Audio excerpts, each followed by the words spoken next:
Ms. Wiest, let's talk about what you see right now as far as the banking industry is concerned, the state of changes from the turmoil the past few years, and are we ready and capable to help some of these hot industries get up, get going, and operational? Okay, if you don't hear anything else I say, hear this. The banks are lending. We have money. Okay? We would make a loan to a Martian right now if we could get the guy to cash flow. We are lending. We are looking for qualified borrowers, no question. There are some challenges out there, though. As I sat here and I heard this discussion about the real estate industry, it's to quote, somebody famous, it's deja vu all over again. I mean, this is like my fourth recession, and it always starts like this. And you always hear how these are not investor properties. And I'll tell you right now, a lot of those cash buyers are being funded with private hard money. That's changing. You're seeing the banks looking at the risk a little differently, and so you are seeing some changes in there. But Arizona has a real inherent problem in the fact that this is one of the only states in the country where you can actually own 5 homes before you're considered an investor. One for you, your second home, of course, homes for your kids going to college, a home for each of your set of parents. I think everybody in banking gets, look, we make a bad loan to a borrower, a young couple buying a house, we should bear the consequences of that. As an industry, we have to take responsibility that if we make a bad loan, we don't just hurt our shareholders, our employees, our borrowers, we hurt communities, and we learn that. And we are going to have to remember some tough lessons, I think. And I believe that Dodd-Frank is going to make us all do that. 2,000 pages of legislation and a new Consumer Protection Bureau that's out there. Now, they will tell you they're not going to treat the small banks like mine, which is Arizona headquartered. Basically, they are not going to make us comply with the same rules. It's not true.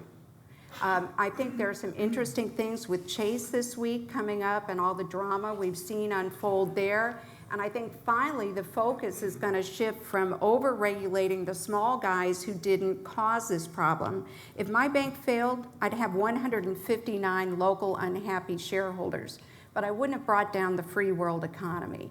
And so,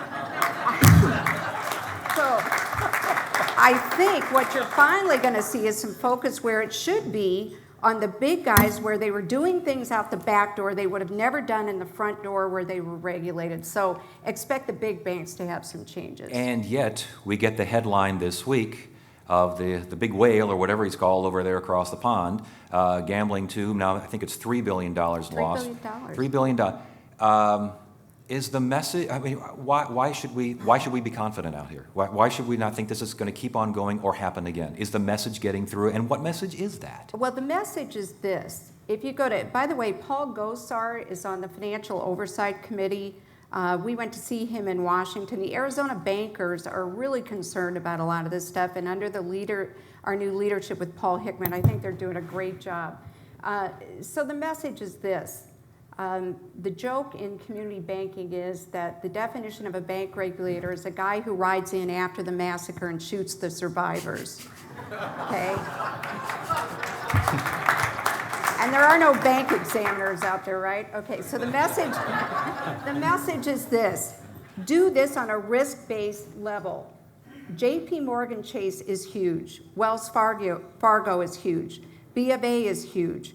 Focus on where the risk to the economy is and make the rules not one size fit all, but appropriate for the risk that those institutions place to the fund, to the public, all that kind of stuff.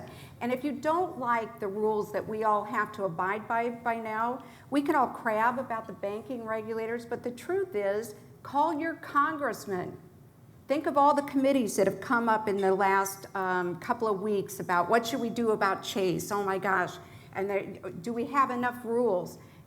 We've got a ton of rules. Let's enforce the ones we have. Let's make sure they're appropriate for the size of the institution.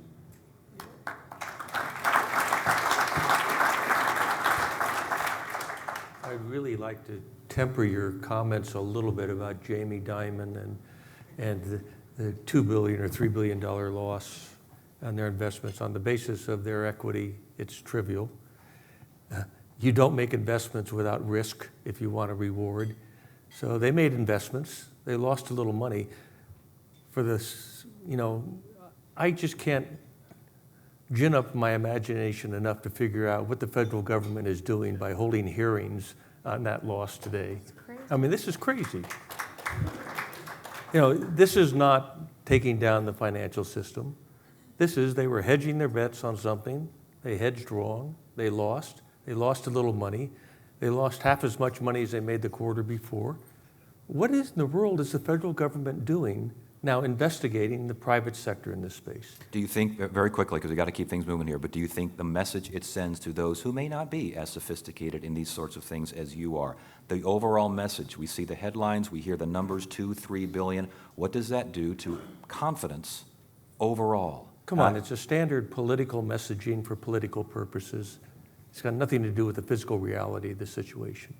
But I repeat my question. The message to those who aren't as sophisticated about these things as you are. That's why I said it's a standard political messaging. Most political messaging is not for the sophisticate. So we should say J.P. Morgan Chase, $3 billion lost on a gamble. Better No, luck the next time. J.P. Morgan Chase shareholders should beat up the CEO for losing $3 billion. That's where the action ought to be. Think it'll happen? Sure, it'll happen. Can I just say, too, from a banker's standpoint in this recession, absolutely this oversight has made this recession longer and deeper than it needed to be. I had to actually write this year a policy on foreclosures. And first of all, I had to report the number of residential foreclosures my bank has had. We've had none, 0. I still had to write a policy that says if I ever do foreclose on a property, a residential, and by the way, we don't do residential loans, but if I ever do, I've got a 20-page policy now that tells my guys exactly what to do. So I think they've overstepped, they've overreached. No question, and it filters out to the mortgage brokers and mortgage bankers as well, which have been essentially eliminated because of Dodd-Frank, and it makes it so much more difficult to get a loan on a house.